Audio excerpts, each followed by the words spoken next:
മറ്റു വാർത്തകളിലേക്ക് പോവുകയാണ്. സംസ്ഥാനത്ത് ഇന്നും അതിശക്തമായ മഴ തുടരും. കോഴിക്കോട്, വയനാട്, കണ്ണൂർ, കാസർഗോഡ് ജില്ലകളിൽ ഇന്ന് ഓറഞ്ച് അലർട്ടാണ്. ഈ ജില്ലകളിലും തൃശൂരും ഇന്ന് വിദ്യാഭ്യാസ സ്ഥാപനങ്ങൾക്ക് അവധിയാണ്. കോഴിക്കോട് ഇന്നലെ ഉരുൾപൊട്ടലുണ്ടായ മരുതോങ്കര മേഖലയിൽ നിന്ന് വെള്ളം ഇറങ്ങിത്തുടങ്ങി. നിരവധി കുടുംബങ്ങളാണ് ദുരിതാശ്വാസ ക്യാമ്പിലുള്ളത്.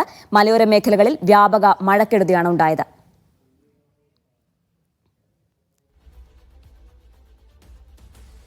സലാം മുഹമ്മദും സനിസ ശോഭാചന്ദ്രനും ചേരുന്നുണ്ട് വിശദാംശങ്ങൾ നൽകാനായി. ആദ്യം സലാമിലേക്ക് പോവുകയാണ്. സലാം, വടക്കൻ കേരളത്തിലാണ് ഏറ്റവും കൂടുതൽ മഴ ലഭിക്കുന്നത്. ഓറഞ്ച് അലേർട്ട് നിലനിൽക്കുകയാണ്. കോഴിക്കോട് പലയിടങ്ങളിലും മണ്ണിടിച്ചിലും ഉരുൾപൊട്ടലും ഒക്കെ റിപ്പോർട്ട് ചെയ്യുന്ന ഒരു സാഹചര്യമൊക്കെ ഉണ്ടായിട്ടുണ്ട്.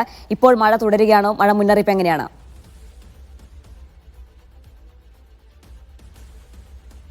ഇന്ന് രാവിലെ മുതൽ മഴയ്ക്ക് അല്പം ശമനമുണ്ട്. ഇന്നലെ രാത്രിയിലാണ് അതിശക്തമായ മഴ കോഴിക്കോട് ജില്ലയുടെ മലയോര മേഖലയിലൊക്കെ തന്നെ പെയ്തത്. ഇതിൽ ഏറ്റവും കൂടുതൽ മഴ പെയ്തത് ഈ കുറ്റ്യാടി മേഖലയിലാണ്. അവിടെ ഒരു ഉരുൾപൊട്ടൽ ഉണ്ടായി.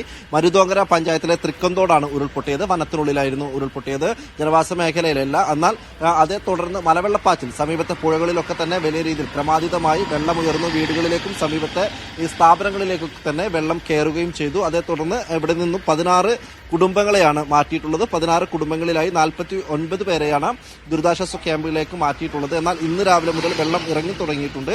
ഇന്നലെ രാത്രിയിലാണ് ഈ വെള്ളം കയറുന്ന സ്ഥിതി ഉണ്ടായത്. അതിനുശേഷം ഇന്ന് രാവിലെ മുതൽ വെള്ളം ഇറങ്ങിയ ഒരു സാഹചര്യത്തിൽ ഒരു പക്ഷേ വീണ്ടും ദുരിതാശ്വാസ ക്യാമ്പുകളിൽ നിന്നും കുടുംബങ്ങളെ വീണ്ടും വീടുകളിലേക്ക് തന്നെ കൊണ്ടുവരാനുള്ള ഒരു ശ്രമമാണ് ഇപ്പോൾ നടക്കുന്നത്. ഏതായാലും വലിയ മഴ തന്നെയാണ് ഇന്നലെ ഉണ്ടായത്. കുറ്റ്യാടി മേഖലയിലും കൂടാതെ താമരശ്ശേരി, അടിവാരം, അതുപോലെ ഈങ്ങാപ്പുഴ അടക്കമുള്ള പ്രദേശങ്ങളിൽ കോഴിക്കോട് ജില്ലയുടെ മലയോര മേഖലയിലാണ് അതിശക്തമായ മഴ ഇന്നലെ ഉണ്ടായത്. ഈ ഈങ്ങാപ്പുഴയിൽ ഇന്നലെ ദേശീയപാതയിൽ വെള്ളം കയറുന്ന സ്ഥിതി ഉണ്ടായി. അതേ തുടർന്ന് ഗതാഗതം നിയന്ത്രിച്ചുകൊണ്ടാണ് പിന്നീട് വാഹനങ്ങൾ കടത്തിവിട്ടത്. ഇന്നലെ തന്നെ ജില്ലാ ഭരണകൂടം ഇതുമായി ബന്ധപ്പെട്ടുള്ള മുന്നറിയിപ്പുകൾ നൽകിയിട്ടുണ്ടായിരുന്നു.